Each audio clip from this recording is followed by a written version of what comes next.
I'd like to share what I'm doing to replace the drive dog on a rear Lester wheel off of a 1974 R90. The bike itself has a little less than 90,000 miles on it, and the Lester wheel, it's hard to say, but I'm estimating around 50,000. So I'm not only replacing the rear drive dog on the wheel, but I also sent in the crown wheel to out of the final drive to Hansen's BMW to have the splines renewed on it.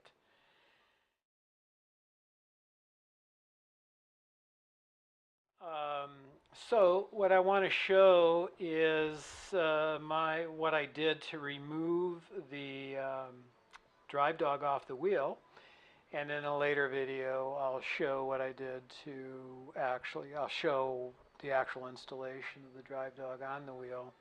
This is the old drive dog, and it's got about 25% wear on it. The drive dogs on the wheel don't wear as quickly as the splines on the final drive.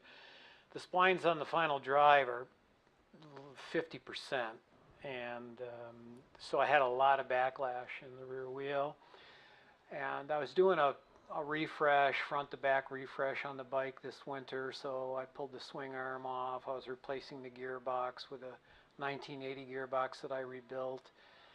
I'm going to rebuild the original 74 box and keep it as a spare, so I figured, well, while I'm doing this, I might as well get the splines done. So anyway, here's the rear drive dog, and you can see that there is some wear showing on the drive side of the splines in here. I don't know if the video will pick it up, but on the drive side there is definitely some wear showing on those. And I'll try to compare that to the new drive dog. I'll put them back to back.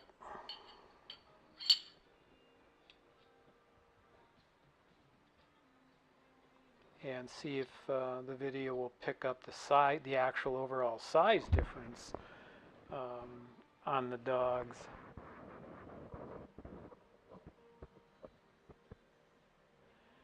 So there's noticeable wear, and I want to tighten it up to get rid of as much of the backlash as I can.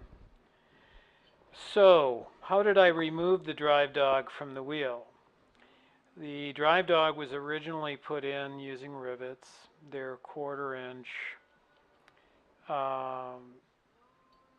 And I started with a 1/8 inch drilled down into the rivet about a 1/2 inch from the right side of the wheel, from the drive dog side, because I don't care if I damage this drive dog, it's going to get trashed anyway.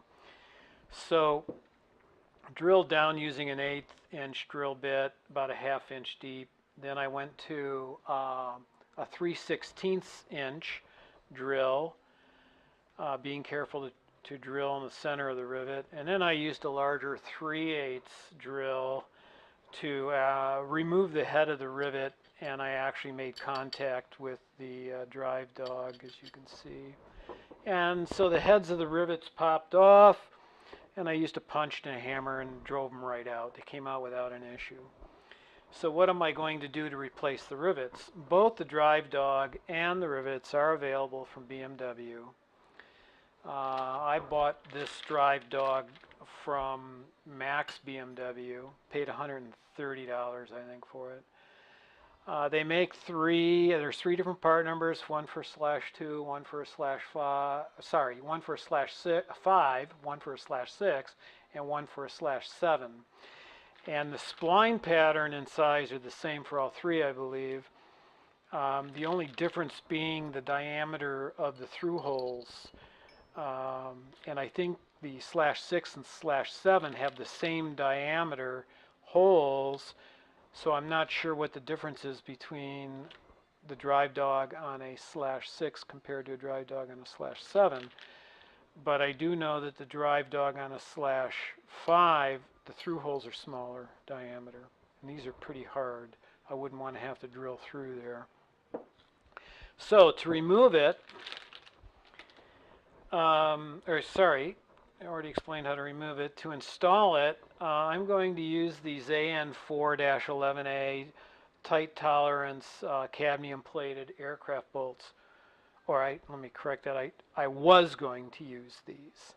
I bought these years ago, and in preparation for this job, and it turns out with the Lester wheel I can't use them. So I've got some cadmium bolts coming from an aircraft supply store up in Washington State that are a little different, and I'll explain that in a moment. So these won't work, these hex heads won't work, because once you get them installed, you can't tighten them. You can't get a socket or a wrench on the head to turn it. You can't get a socket or a wrench on the nut to turn it. There's a radius on the drive dog, and that radius prevents the nut from sitting flat and on the flange and against the collar on the drive dog. I took a file and I created a flat to get the nut to sit against the collar so that I could thread the bolt into it. So that sits nice and flat now. And I can install it on the wheel and thread the bolt in it. But the problem is that I cannot get a wrench on either side or a socket on either side. So if I come over to the wheel, some people use a mill and mill out a true flat on the wheel. I just took a Dremel, which allows you to take off much less material actually, and I was very careful and created a flat for the bolt, which is a slip fit in and sits flat, but I cannot get a wrench or a socket on that to tighten it. So the solution is to go with a 12-point 5/16 bolt head, and this socket, this will work from the left side, tightening the bolt head from the left side on the Lester wheel, and the nut I can hold with a wrench, which will also sit up against the flat and not turn. So the bolt, the 5/16 12-point will fit in there nicely and allow me to get this socket in there to tighten the bolt head. Those bolts are not arriving until later in the week. So that'll solve that problem. They're still cadmium plated, tight tolerance aircraft bolts, mil-spec bolts, with a 1/2-inch grip length here. And these are 1/4 by 28, 1/4-inch diameter, 28 threads per inch. I might have to take a Dremel and cut off the excess threads on the bolt from the dog side, from the drive dog side, once I get them installed, but that's no big deal. There's not a lot of clearance between the nut and the inside of the final drive. So the final drive comes into the wheel quite a bit. So this drive dog gets very, very close, and you don't have a lot of clearance. So those nuts, those threads should probably, if the bolt threads come through the nut, I'll have to take them down a bit so there's no interference between the final drive and the bolt.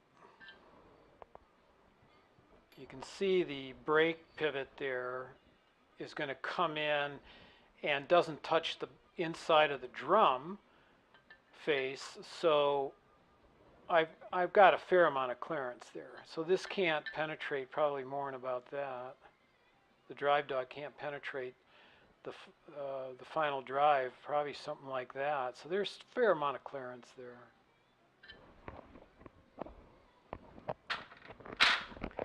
So the final drive I disassembled and I'm renewing all the seals. The crown wheel got sent out sans crown wheel bearing. I removed this and just sent out the crown wheel to Hansen's BMW in Medford, Oregon to have the splines renewed on it. Hopefully that'll be back by the end of the week. Hansen's does